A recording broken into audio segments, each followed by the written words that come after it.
future of an entire state might rest on a murder case from well over a century ago. This is not the sort of story that we normally talk about on the show, but it is fascinating. So I'm very excited to welcome in studio Rebecca Nagle, journalist and host of Crooked Media's This Land podcast. Thank you so much for having me. And so This Land, tell people the basic pitch of what story you're gonna be telling about in the 8 episodes of the podcast. Yeah, so This Land follows a Supreme Court case that has really high stakes. So what's at stake is the treaty territory of 5 tribes in Oklahoma and about half the land in the state.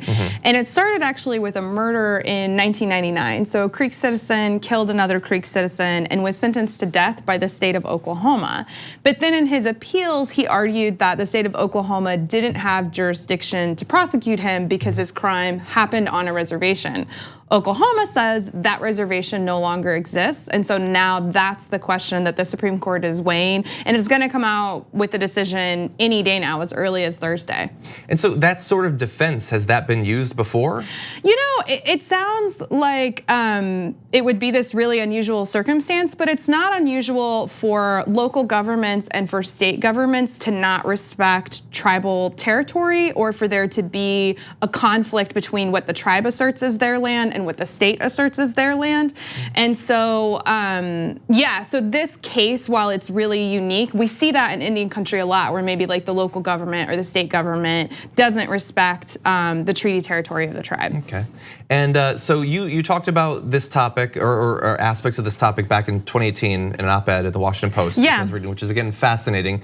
For people who might not have read that, what's the basic idea of how much is at stake? Yeah, so you know, for me personally, my family members were treaty signers, and so they actually signed the treaty that brought my tribe to Oklahoma and is now part of the land that could be determined by this case.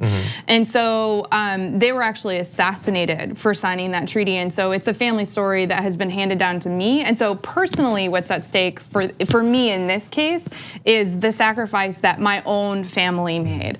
And so, you know, if the Supreme Court rules and affirms not just Muskogee Creek Nation, but the reservations of all of the 5 tribes who are wrapped up in this case, it could be the largest restoration of native land in US history. So before we turn to what it might look like if it was restored, let's talk about how it was originally taken, because you described that in your op-ed. And I think, I could be getting the number wrong, but I think that you said that from the original point to now, how much of the land in terms of jurisdiction remains? It's 2%? Yeah, so basically in the pathhood up to Oklahoma becoming a state, our tribes went through this process called allotment. Actually, over 100 tribes in the US went through allotment. It happened in the late 1800s, and basically tribes lost 2/3 of our land base during this time, but it's, you know, not covered in history books. But basically what the US government did is they came up, they divided up our communally owned tribal land and then assigned each little plot to an individual tribal citizen.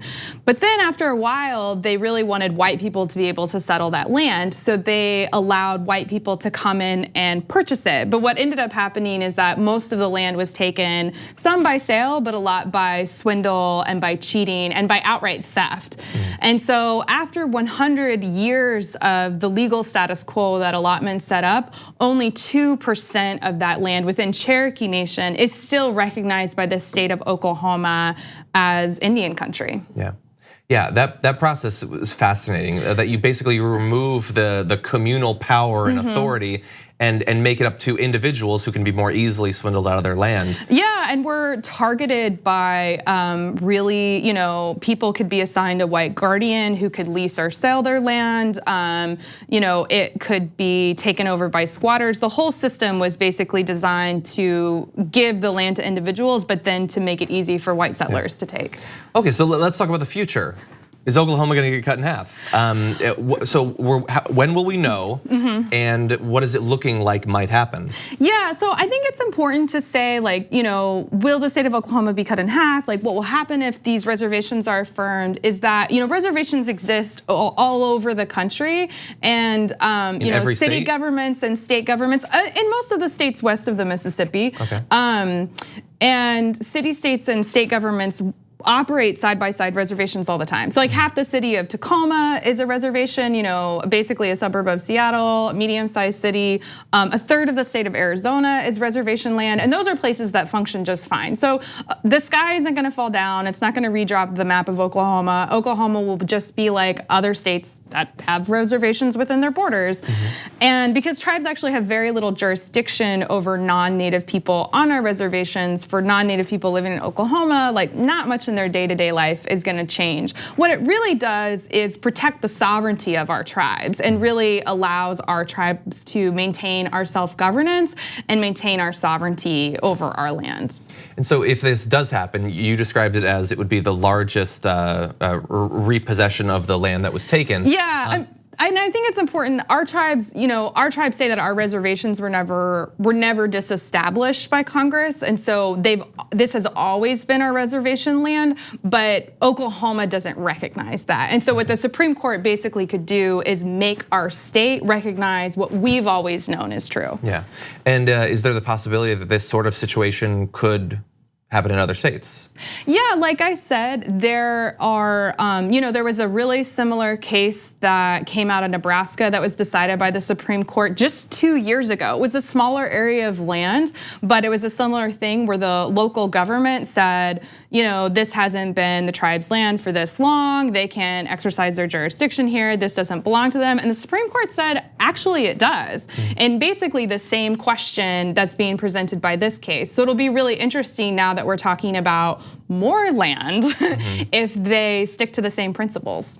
Okay, and so for people who want to listen to the podcast, find out all that's happening, could you tell them about where they can find it? You're 3 episodes in now. Yeah. If people want to catch up, they can find it at thislandpodcast.com or anywhere you get your podcasts. So Apple Podcasts, Stitcher, Spotify, all those places. Okay, well, a fascinating case. We're certainly going to be interested to see how it ends up going, and you can find out by listening to the podcast. Rebecca Nagle, thank you so much for joining us. Yeah, thank you for having me. Thank you. Here on The Damage Report, we talk a lot about the big banks and their ways of getting rich off the poor.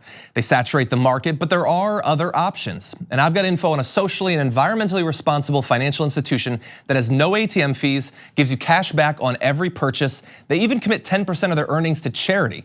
It's called Aspiration, and if you go to aspiration.com/TYT to sign up, you'll get these perks, and that's more money to spend or to save or to spend. Just treat yourself.